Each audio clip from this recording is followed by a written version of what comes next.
আব্বা তোমার শ্বশুর লাগে না?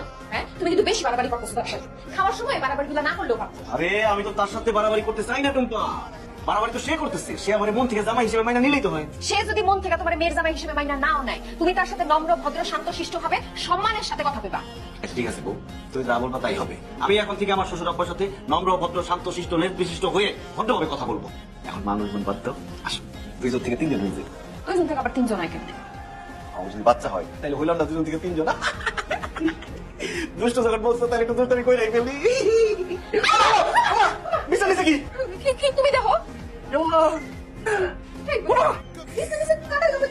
কাটা এলো বুঝতে পারছো না? তোমার বাপে বিছনা নিচে কাটা রাখছে যাতে আমি শুইতে গেলে কোথা খাই। খবরদার একদম উল্টা পাল্টা কথা কইবা না। আমার আব্বার বিছনা নিচে কাটা দিব কেন? হ্যাঁ, দাঁড়াও।